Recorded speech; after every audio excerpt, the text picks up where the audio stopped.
السلام علیکم ورحمۃ اللہ وبرکاتہ۔ کلاس نہم امید کرتا ہوں کہ تمام بچے خیریت سے ہوں گے۔ حصہ نثر سبق قدر ایاز کو پڑھنے جا رہے ہیں۔ آج 25 جون 2020 بروز جمعرات سبق قدر ایاز۔ تو بیٹا سبق قدر ایاز کو پڑھانے سے پہلے میں ایک دفعہ آپ کو قدر ایاز کے مصنف کرنل محمد خان کے متعلق مختصر سا تعارف بیان کر دوں۔ بیٹا یہ تعارف اتنا اہم بھی نہیں ہے مگر اتنا عام بھی نہیں کہ اس کو چھوڑ دیا جائے۔ تو اس تعارف میں آپ نے بیٹا دو چیزیں جو اہم ہیں وہ ہیں 1910 تاریخ پیدائش اور 1999 تاریخ وفات۔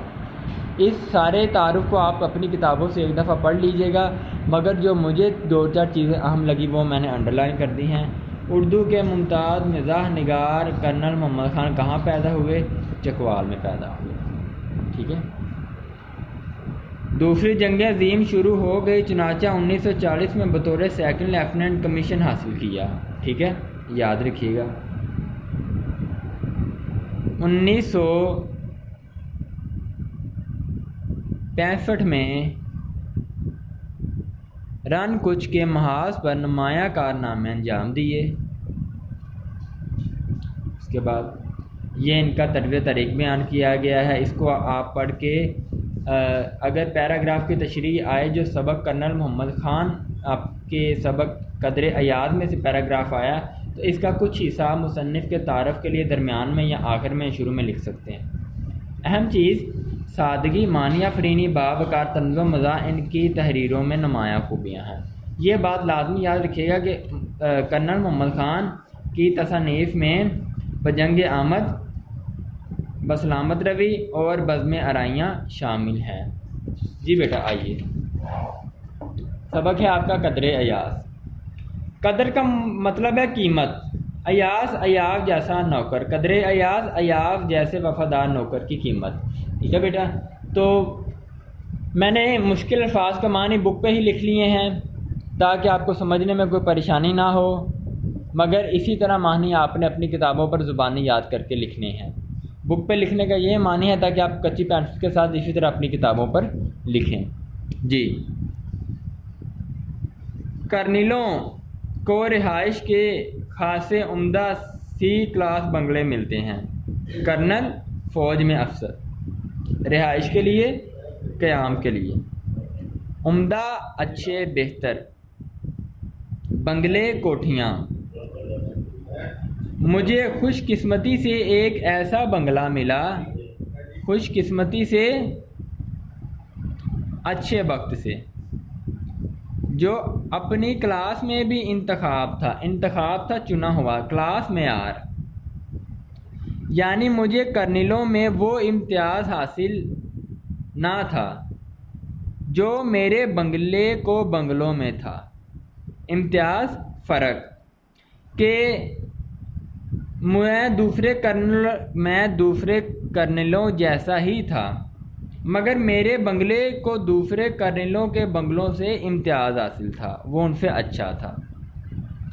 بوڑھے بیروں سے روایت تھی، بوڑھے بیر خدمت گزار، ہوٹلوں کے ملازم، روایت تھی نقل تھی، بیان کرتے ہیں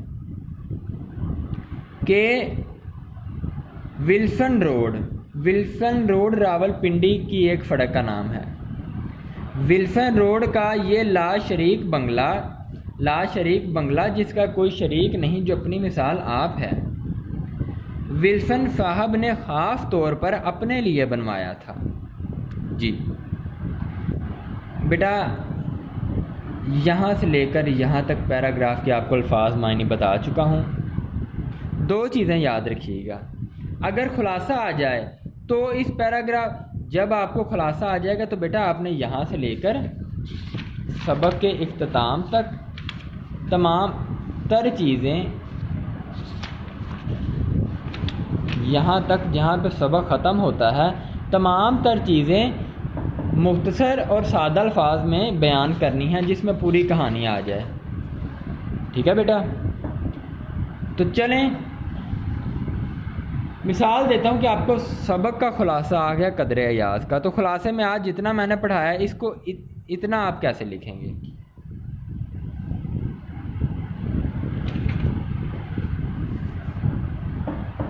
عام طور پر کرنلوں کو رہائش کے عمدہ سی کلاس بنگلے ملتے تھے، مگر مجھے خوش قسمتی سے ایسا بنگلہ ملا جو اپنی مثال آپ تھی۔ مجھے دوسرے کرنلوں میں کوئی خاص اپنے حوالے سے تو امتیاز حاصل نہ تھا، مگر میرے بنگلے کو حاصل تھا۔ پرانے خدمت گزار بتاتے ہیں کہ یہ بنگلہ جس میں میری رہائش ہے یہ ولسن روڈ کا بنگلہ ہے، اور یہ بنگلہ خاص طور پر ولسن صاحب نے اپنے لیے بنوایا تھا۔ دیٹس اٹ، اس سے زیادہ آپ نے کچھ نہیں لکھنا۔ اگر یہی پیراگراف آپ کو وہ دے دے کہ اس پیراگراف کی تشریح کریں تو بیٹا پھر آپ کیا کریں گے؟ آئیے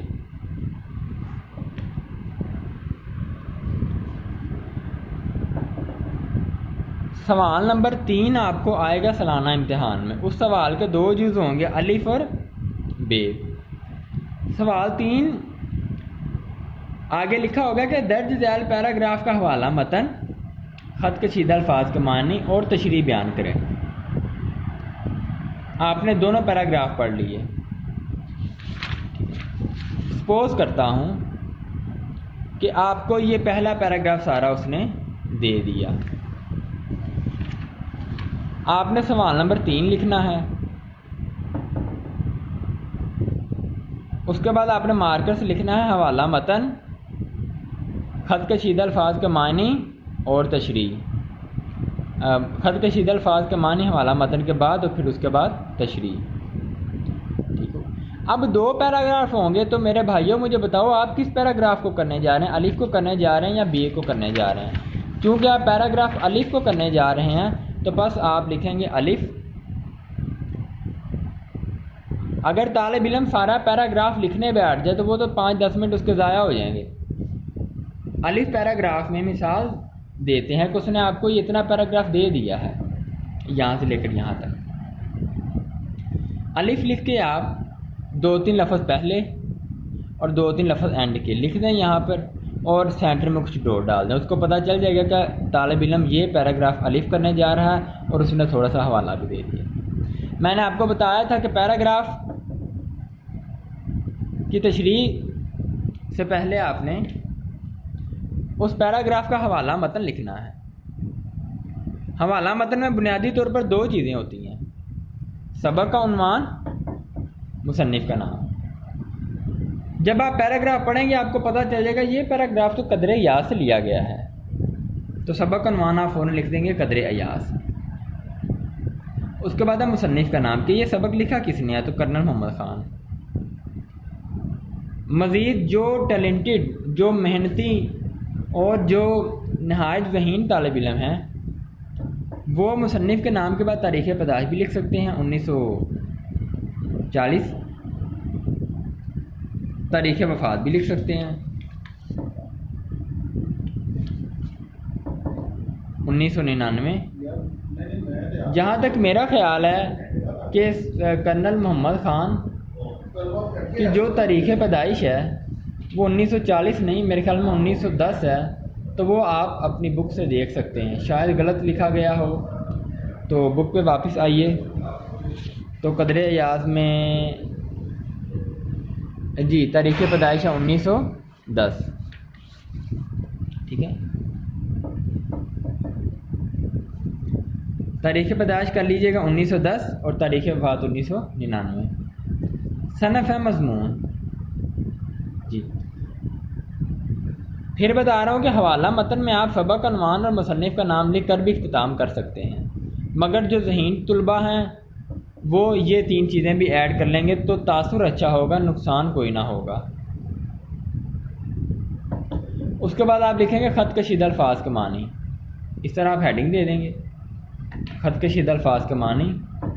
ایک طرف آپ الفاظ لکھیں گے، دوسری طرف آپ لکھیں گے معانی۔ یاد رکھیے گا لفظ اور پھر معنی نہیں لکھنا، الفاظ معانی۔ 1 2 3 4 4 یا 5 الفاظ ہوں گے تو معنی میں آپ کو کروا چکا ہوں۔ اس کے بعد آپ ہیڈنگ دیں گے تشریح کی، تشریح کا بنیادی مطلب من کی بات، لفظ تشریح انشاء سے نکلا ہے، انشاء لفظ منشاء سے نکلا ہے، منشاء کا مطلب ہے خواہش، من کی بات، دل کی بات۔ تو اگر سبق قدر ایاز سے ہی تشریح کا کوئی پیراگراف آ جائے اور آپ نے اس پیراگراف کو کرنا ہے، تو یہ وہ چیز ہے جو آپ کسی بھی پیراگراف کی تشریح شروع کرنے سے پہلے ہر پیراگراف کی تشریح میں لکھ سکتے ہیں۔ کرنل محمد خان اردو کے ممتاز مزاح نگار تھے۔ سبق قدر ایاز میں انہوں نے اس نقطوں کو اجاگر کیا ہے کہ دیہاتی ہونا معیوب نہیں۔ اس کے بعد پیراگراف کو پڑھنے کے بعد یہی چیز جو بھی آپ اپنے لفظوں میں لکھیں گے، کیا اس پیراگراف کی کیا تشریح بنتی ہے؟ اس پیراگراف کی تشریح یہ بنتی ہے، کرنل محمد خان جو کہ پاکستان فوج میں ایک اعلیٰ عہدے پر فائز تھے، وہ دیے گئے پیراگراف میں اس چیز کا اقرار کرتے ہیں کہ قدرت کی طرف سے جو مجھے حکومت کی طرف سے بنگلہ ملا، وہ اپنی مثال آپ تھا۔ وہ اپنی خوبصورتی کے لحاظ سے، وہ باغیچے کے لحاظ سے، وہ رہائش کے اعتبار سے، وہ رقبہ کے لحاظ سے باقی تمام کرنلوں سے بہتر تھا، اور یہ اللہ کی طرف سے مجھے امتیاز حاصل تھا۔ ٹھیک ہے، یعنی کہ یہ وہ بات جو آپ اپنے سادہ آپ اپنی منشا، من کی بات، دل کے اگر اس کے مطابق بیان کرتے ہیں۔ اس کے بعد آپ مارکر سے یہ چیز لکھ سکتے ہیں کہ کرنل محمد خان کا طرز تحریر سادہ اور دلچسپ ہے، ان کی تحریروں کا اصل حسن سادگی اور خلوص ہے۔ ٹھیک ہو گیا بیٹا؟ یہ پیراگراف آپ لکھیں گے وسطانیہ کے طور پر، درمیان میں یہ لکھیں گے کسی بھی پیراگراف کی تشریح، مگر وہ تشریح ہو قدر ایاز، اس کے ابتدائیہ کے طور پر، درمیان میں آپ نے اپنی بات لکھ دی۔ اس کے بعد اگر آپ کو وضاحت میں کوئی شعر یا قول آتا ہے وہ لکھ لیں۔ درمیانیہ لکھنے کے بعد آپ مزید یہ بیان کر دیں گے کہ آگے چل کے کرنل محمد خان اپنے بنگلے کی داستان کے ساتھ اس کا حوالہ بیان کرتے ہیں۔ کرنل محمد خان لکھتے ہیں کہ پرانے ہوٹل کے ملازمین اور بوڑھے بیروں سے روایت ہے، وہ خود بیان کرتے ہیں کہ یہ جو 2 ایکڑ پر محیط بنگلہ ہے، یہ کسی عام ہستی کا نہیں تھا۔ اب مسٹر ولسن جو ایک نامور شخصیت تھے، اور ان کے نام سے ہی راولپنڈی کی سڑک بھی ایک بنائی گئی، اسی سڑک کو ولسن روڈ کا نام دیا گیا۔ ولسن روڈ پر یہ بنگلہ مسٹر ولسن کی ملکیت ہے، اور یہ مسٹر ولسن نے اپنی محبت، چاہت، خلوص اور بڑے ہی پیار سے بنایا تھا۔ اختتامیہ میں تشریح میں آپ لکھ سکتے ہیں مارکر سے، سادگی، معنی افرینی، باوقار، طنز و مزاح ان کی تحریروں کی نمایاں خوبیاں ہیں۔ جی بیٹا، آج کا ہمارا موضوع اپنے اختتام کو پہنچا۔ آج کی آپ کی جو ڈائری ہے اس میں آپ نے پیراگراف جو ہم نے پڑھا ہے، ٹھیک ہے، اس کی تشریح